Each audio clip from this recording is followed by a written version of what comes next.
والارض بعد ذلك دحاها، وہ بچھتی چلی گئی، آسمان کو حکم دیا تو وہ بلند ہو گیا، رفع السماء بغیر عمد ترونها، بادلوں کو حکم دیا تو دیکھو آج وہ آسمان پہ چھائے ہوئے ہیں، سردی بڑھی ہوئی ہے لیکن اس کا امر آیا ہے آ جاؤ، الم تر ان اللہ یزجی السحابہ، بارش برسائے یا نہ برسائے یہ بادل کی طاقت نہیں، یہ اللہ کا امر ہے، فیصیب بہ من یشاء ویصرفہ عن من یشاء، لیل و نہار ہیں، دن اور رات ہیں، تو اس کے پیچھے بھی میرا اللہ کہتا ہے یغشی اللیل النہار، تیرا رب ہے جس نے دن اور رات کو بنایا، ان کو آگے پیچھے چلایا، وجعل اللیل والنہار، اللہ تعالیٰ نے رات اور دن کو اپنے طاقت اپنی قدرت سے پیدا فرمایا، نورانی مخلوق ہیں، اولی اجنحۃ مثلا و ثلاث و رباع، فرشتے ان کو بھی اللہ نے بنایا، جنت جہنم، یہ ساری کائنات اللہ نے بنائی ہے اور اس پر اللہ کا حکم چلتا ہے، قل ان الامر کلہ للہ للہ الامر من قبل ومن بعد، تو یہاں جو بھی حالات پیش آتے ہیں، اب سردی آئی ہوئی ہے یہ اللہ کا امر ہے، گرمی آئے گی وہ اللہ کا امر ہے، رات آئے گی وہ اللہ کا امر ہے، دن آئے گا وہ اللہ کا امر ہے، سردی ہے یہ اللہ کا امر ہے، بادل چھائے ہوئے ہیں یہ اللہ کا امر ہے، پتے گر رہے ہیں یہ اللہ کا امر ہے، ہمیں ٹھنڈ لگ رہی ہے یہ اللہ کا امر ہے، پھر اس کو وہ بدلتا ہے تو ہم یہ کوٹ اتار اور جرسیاں اتار اور ململ کے کپڑوں میں آ جاتے ہیں، وہ جی بڑی گرمی لگ رہی ہے، یہ اللہ کا امر ہے، اس کائنات کے پتے پتے پر اللہ کی بادشاہی ہے، ایسے ہی انسانی جو حالات ہیں اس پر بھی اللہ کی بادشاہی ہے، وتعز من تشاء، میں جس کو چاہوں عزت دوں، وتذل من تشاء، میں جس کو چاہوں ذلیل کروں، یبسط الرزق لمن یشاء، میں جس کو چاہوں رزق دے دوں، ویقدر، میں جس کا چاہوں کم کر دوں، وَإِذَا مَرِضْتُ فَهُوَ يَشْفِينِ، جس کو چاہوں بیمار کر دوں، اور پھر جس کو چاہوں شفا دے دوں، اور جسے چاہوں تو شفا کے بغیر اپنے پاس بلا لوں، حالات، کائنات، زمین و آسمان، عرش و فرش، لوح و قلم، کرسی، جدھر دیکھو گو للہ الامر من قبل ومن بعد، ہر طرف اللہ کی بادشاہی ہے، اینما تولوا فثم وجہ اللہ، جدھر نظریں دوڑاؤ گے اللہ کی قدرت کے نظارے نظر آئیں گے،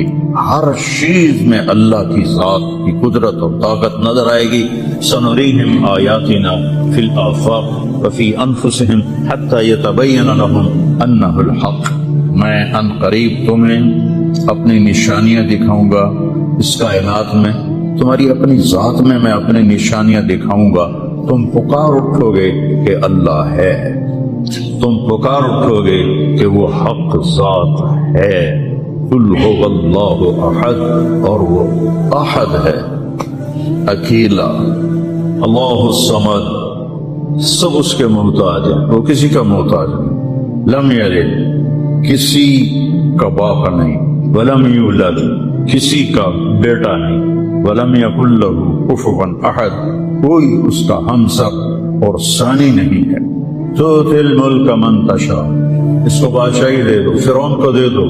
400 سال حکومت کرتا رہا فرعون کا خاندان، وتنزع الملک ممن تشاء، ان سے واپس لے لو،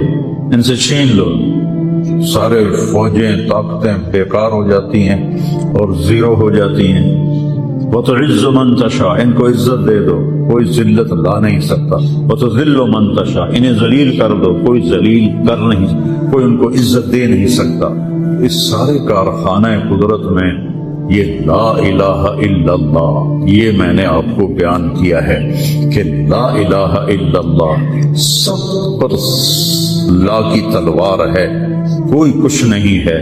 سب کچھ اللہ ہے، کسی کا کچھ نہیں ہے، سب کچھ اللہ کا ہے، وہی مالک حقیقی ہے، وہ جب اٹھاتا ہے تو کوئی گرا نہیں سکتا، وہ جب وہ گراتا ہے تو کوئی اٹھا نہیں سکتا، جب وہ مارتا ہے تو کوئی بچا نہیں سکتا، جب وہ بچاتا ہے تو کوئی مار نہیں سکتا، جب وہ شفا دیتا ہے تو کوئی اس کو بیمار نہیں کر سکتا، جب وہ بیمار کرتا ہے تو کوئی اس کو علاج نہیں کر سکتا۔ مجھے 5 سال ہو گئے، میرے سر کا درد روزانہ ہو رہا ہے، ابھی بھی میں دوائی کھا کے آیا ہوں کہ میں جب بولتا ہوں تو میرا درد بڑھ جاتا ہے۔ ڈاکٹر عاجز ہیں، حکیم عاجز ہیں، ہومیوپیتھک عاجز ہیں، کیوں؟ ابھی اوپر والے کا حکم نہیں آیا۔ جب اس کا شفا کا حکم آتا ہے تو بغیر اسباب کے اللہ تعالیٰ نے اتنی سخت تکلیف بھیجی ایوب علیہ السلام پر 18 برس، اور جب شفا دینا چاہی تو ارکض برجلک ھذا مغتسل بارد وشراب، ایک پر چشمے ایک پر مارا جبرائیل نے تو پانی کا چشمہ نکلا، کیسے میں نہاؤ، نہا کے نکلے تو 18 سال کی بیماری غائب ہو، ایسے غائب ہوگی جیسے تھی ہی نہیں۔ ایوب علیہ السلام کی اہلیہ گئی ہوئی تھی باہر کسی کام، جب وہ واپس آئیں تو دیکھا ایک نوجوان خوبصورت بیٹھا ہوا ہے، تو کہتی ہے بیٹا آپ نے یہاں کسی بوڑھے بیمار کو دیکھا ہے جو یہاں تھا؟ تو وہ ہنس پڑے، کہا بیگم وہ میں ہی ہوں، مجھے اللہ نے جوان کر دیا، مجھے اللہ نے صحت دے دی، مجھے اللہ نے زندگی دے دی۔ اللہ کرنے میں کسی کا محتاج ہے، اسے کرنے کے عجیب بات ہے، مجھے بیان کرنے کے لیے گاؤں سے آنا پڑا اور میرا سر بھی بھاری تھا، اس لیے میں گولی کھا کے آیا، موسم بھی خراب تھا۔ اللہ کو کرنے کے لیے کہیں جانا نہیں پڑتا، اللہ کو دینے کے لیے کہیں سے لینا نہیں پڑتا، سبحان اللہ، دینے کے لیے کہیں سے لینا نہیں پڑتا۔ میں کسی کو دیتا ہوں تو پہلے میں زمین سے کماتا ہوں، پھر اپنی جیب میں ڈالتا ہوں، پھر وہاں سے نکال کے دیتا ہوں جو بھی سائل آتے ہیں۔ اللہ کو دینے کے لیے کہیں سے لینا نہیں پڑتا، کرنے کے لیے کچھ کرنا نہیں پڑتا، اسے مارنے کے لیے تلوار چلانے کی ضرورت نہیں ہے۔ ابراہیم علیہ السلام تک تو بڑھاپا تھا ہی نہیں، نہ بیماری نہ بڑھاپا۔ سب اول من شاب ابراہیم، پہلے شخص جو بیمار ہوئے ابراہیم علیہ السلام تھے، ان کے سفید بال آیا، کہا یا اللہ یہ کیا ہے، ما ھذا، کیونکہ کسی کا سفید بال تھا ہی نہیں، چاہے کوئی 200 سال زندہ رہتا تھا، کالے بال جوان۔ تو اللہ نے کہا ھذا وقار، یہ وقار ہے، عزت ہے، کہ اللہم زدنی وقارا، یا اللہ میرے وقار کو زیادہ فرما۔ تو میری اس تمہید کا مقصد تھا کہ اس کائنات میں جو حالات بنتے ہیں وہ بھی میرے اللہ کی قدرت اور طاقت کا اظہار ہے۔ وَنَبْلُوكُمْ بِالشَّرِّ وَالْخَيْرِ فِتْنَةً، ہم تمہیں آزمائیں گے کبھی برے حالات کے ساتھ اور کبھی اچھے حالات کے ساتھ۔ اس وقت امت پر برے حالات ہیں، 57 ملک سارے، صرف فلسطین نہیں، صرف غزہ نہیں، پوری امت برے حالات کا شکار ہے۔ برے حکمران ہیں، نکمے حکمران ہیں، بزدل حکمران ہیں، موت سے ڈرتے ہیں۔ میرے نبی نے فرمایا تھا یوشک الامم ان تداعى علیکم کما تداعى الآکلۃ الی قصعتها، ایک دن آئے گا کہ امتیں تمہیں ایسے تقسیم کریں گی جیسے کھانا تقسیم کیا جاتا ہے۔ تو کسی نے پوچھا اب من قلۃ نحن یومئذ یا رسول اللہ، یا رسول اللہ ہم ان دنوں میں تھوڑے ہوں گے؟ آپ نے کہا لا بل انتم یومئذ کثیر، تم بہت زیادہ ہوگے، ولیکنکم غثاء کا غثاء السیل، تم ایسے ہوگے جیسے پانی کے اوپر جھاگ ہوتی ہے، جھاگ، اور جھاگ کی کوئی طاقت ہوتی ہے؟ حالانکہ پورے پانی کے اوپر چھائی ہوتی ہے، جب پانی طوفان بن کے چلتا ہے اوپر جھاگ ہی جھاگ ہوتی ہے، گھاس، لکڑیاں، سب کچھ، ان میں کوئی طاقت ہوتی ہے پانی کے سامنے؟ تم ایسے ہوگے جیسے پانی کے اوپر جھاگ ہوتی ہے، جدھر پانی چاہے گا تمہیں اٹھا کے پھینک دے گا۔ وَلَيَقْذِفَنَّ فِي قُلُوبِكُمُ الْوَهْنَ وَلَيَنزِعَنَّ مِن صُدُورِ عَدُوِّكُمُ الْمَهَابَةَ مِنكُمْ،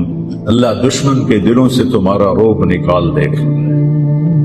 اللہ دشمن کے دلوں سے تمہارا رعب نکال۔ خالد کا نام سن کر روم کانپ اٹھتا تھا، فارس کانپ اٹھتا تھا، خالد بن ولید کا نام ایک ہیبت بن گیا تھا۔ اور یہاں ہندوستان میں ملک مظفر رحمت اللہ علیہ شہید علاؤالدین خلجی کے سپہ سالار تھے، اور 5 دفعہ تاتاریوں کو شکست دی انہوں نے، اور 5ویں جنگ میں خود شہید ہوئے۔ تو کسی تاتاری کا گھوڑا پانی نہیں پیتا تھا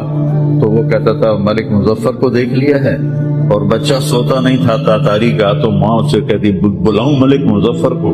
بلاؤں ملک مظفر کو۔ یہ تو ہمارے ہندوستان کی تاریخ بتا رہا ہوں آپ کو، صحابہ کی تاریخ نہیں بتا رہا۔ 500 سال پہلے کی تاریخ آپ کو بتا رہا ہوں۔ اللہ تعالیٰ نے ہیبت ڈالی تھی مسلمانوں کی، اللہ وہ روب تمہارا نکال دے گا، اور روب نکال کر ان کے دلوں سے تمہارا روب نکلے گا، اور تمہارے دلوں میں کیا پڑے گا؟ وَلَا يَقْذِفَنَّ فِي قُلُوبِكُمُ الْوَهْنَ، اللہ تمہارے دلوں میں وہن ڈال دے گا۔ تو صحابہ نے پوچھا مل وہن یا رسول اللہ، یا رسول اللہ وہن کیا ہے؟ آپ نے فرمایا حب الدنیا وکراہیت الموت، دنیا سے پیار کرو گے اور موت سے ڈرو گے، موت کو برا سمجھو گے۔ تو پوری امت اس وقت مصیبتوں کا شکار ہے۔ سب سے بڑی مصیبت نکمے حکمران ہیں پورے 57 ملکوں کی۔ الدنیا وکراہیت الموت، دنیا سے پیار کرو گے اور موت سے ڈرو گے، موت کو برا سمجھو گے۔ تو پوری امت اس وقت مصیبتوں کا شکار ہے۔ سب سے بڑی مصیبت نکمے حکمران ہیں پورے 57 ملکوں کی، اور وہ 300 سال سے ذلتوں کی چکی میں پس رہے ہیں۔ لیکن یہ حالات، میرے نبی نے فرمایا میری امت پہ آخرت میں بڑا عذاب نہیں ہے، میری امت کا عذاب دنیا میں ہی ہو جائے گا۔ کہ وہ کیا ہے؟ کہ وہ قتل ہے، ان کا قتل ہونا ان کے گناہوں کی معافی کا ذریعہ بن جائے گا۔ جب جنگ احد میں شکست کی صورت بنی تو ابو سفیان نے نعرہ لگایا کہ قولو حبل، حبل زندہ باد، قولو حبل، جیسے ہم کہتے ہیں حبل زندہ باد۔ تو اللہ کے نبی کو کہنے لگا محمد ہے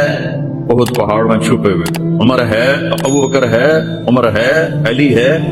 تو آپ نے سب کو خاموش رہنے کا حکم دیا، تو سارے کوئی جواب نہیں دے رہے۔ تو وہ کہنے لگا آج ہم نے سب کو مٹا دیا۔ تو حضرت عمر چپ نہ رہ سکے، کہنے لگے تیرا بیڑا غرق ہو، ہم سب زندہ ہیں، سب تیری باتیں سن رہے ہیں۔ کہنے لگا کل تمہاری جیت تھی، آج ہماری جیت ہے۔ کہا بالکل نہیں، آج بھی ہماری جیت ہے، ہمارے قتل ہوئے جنت میں گئے، تمہارے قتل ہوئے جہنم میں گئے۔ تو عجبا لامر المومن، مسلمان کے لیے بڑی حیران کن بات ہے، میرے نبی نے کہا ان اصابتہ السراء فشکر فلہ الجنہ، جس کو اللہ تعالیٰ نعمتیں دیتا ہے تو یہ شکر ادا کرتا ہے تو اسے جنت ملتی ہے۔ وَإِنْ أَصَابَتْهُ الضَّرَّاءُ، اسے اللہ تعالیٰ مشکل میں ڈالتا ہے، مصیبت آتی ہے، فصبر، یہ صبر کرتا ہے، فلہ الجنہ، تو اسے جنت ملتی۔ تو اس وقت امت پر جو حالات ہیں یہ صبر کے حالات چل رہے ہیں، اور جو ارض فلسطین ہے اللہ اسے ضائع نہیں کرے گا۔ صرف ارض فلسطین میں